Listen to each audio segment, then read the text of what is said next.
Chapter 7. Winston ponders about the enormous power that the pros possess, and he believes that if there is any hope for changing Oceania, it lies in the hands of the pros. They constitute the majority of Oceania's population, and they are the only ones who can effect change and not the Brotherhood because they are not monitored. The probability of the members of the Brotherhood to come together and orchestrate any form of rebellion against the party is very slim. Nevertheless, if the pros come together, synergize, and organize themselves, they can pose a big threat to the institution that is in place. Winston recalls the anger of some pro women concerning the scarcity of saucepan and wonders why the men cannot channel their energy in the same manner against the dictatorship of Big Brother and the party.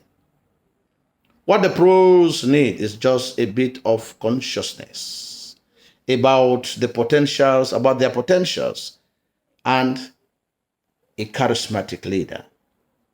Winston also reflects on the painful lives of the pros, which the party claims to have liberated them from the oppression of the capitalists.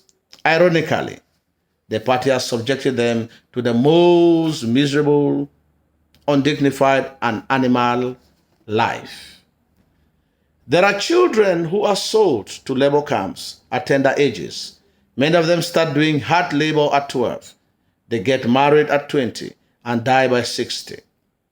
The party considers them less human, and they live at the squalors of London. Members of the third place will often mingle with them to spread lies and rumors. Anyone who showed any hostility towards the government is vaporized. They have no education about party ideology, and the party inculcates in them a blind spirit of nationalism which pushes them to work harder for long hours and to accept food rations. There is a high level of criminality among them, but this does not matter to the party as long as the party's survival is not threatened. The party believes that the pros and animals are alike when its slogan states, "Pros and animals are free." Winston wonders how life used to be before the revolution. He reads from a history book which he had borrowed from the Parsons, how London used to be ugly. People lived in misery. Slavery was a common because of the capitalists under a king. The capitalists lived a lavish lifestyle. There was a law which gave the leeway for the capitalists to sleep with any woman working at the factories known as jus primae noctis. Winston cannot understand if life was better then than now. All Winston knows about London is the decay, dirty, blocked sewage, pipes. Still, the party claims that the people live healthy life, eat better food, and are happy. The party claims that it has increased literacy among pros, and this pushes Winston to conclude that all what has been written in the books are lies. The party falsifies information and creates a fake reality. He remembers when he had separated his wife in 1973. Winston retrospects about the great purges of the 1960s, wiping out the original leaders of the party, leaving only Big Brother. Goldstein had escaped into hiding. There were fake public trials. Many were forced to confess to crime that they had not committed and were executed. Aronson and co. arrested and disappeared for over 1 year, only to reappear in a public trial confessing to crimes and the evil things that they had done against the party.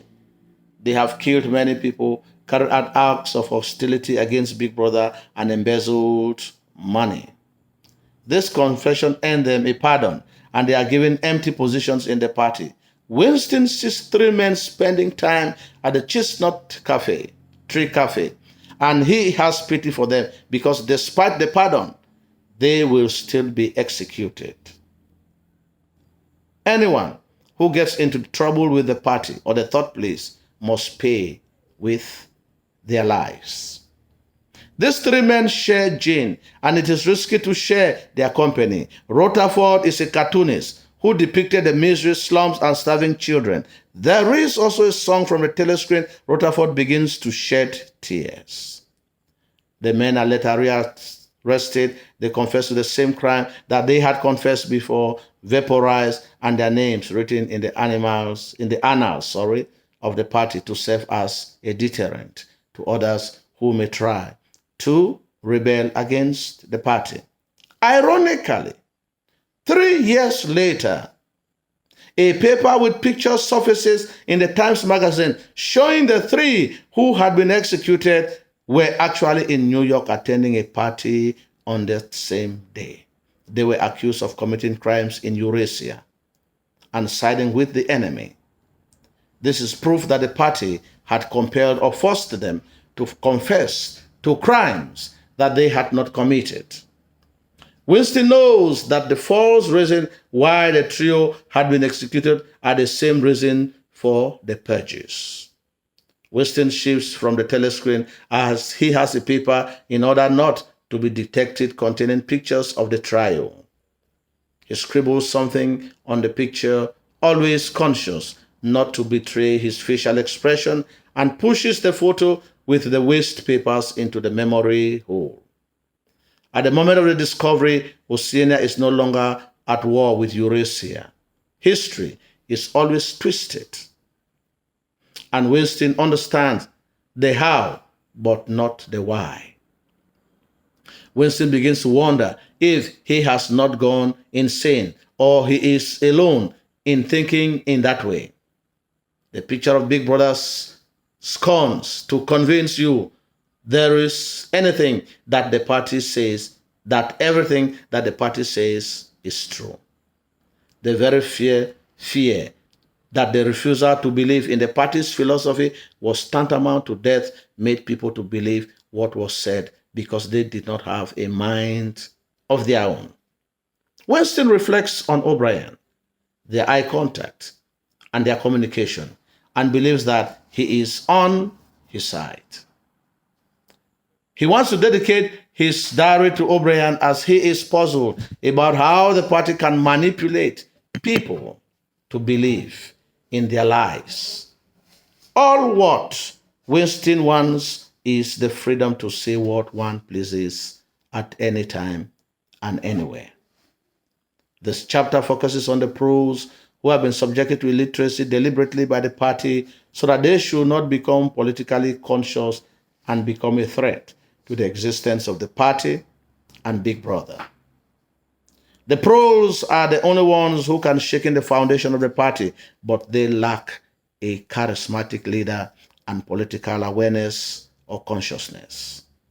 There is manipulation on how the party had ameliorated the lives of the pros and that of the other citizens of Oceania, whereas it is not true, highlighting hypocrisy and psychological manipulation. There is also misery as seen from the living conditions of the pros. They live like animals. There is contrast in that the pros are allowed to do whatever they want, whereas the party members are strictly monitored by the state machinery of surveillance put in place.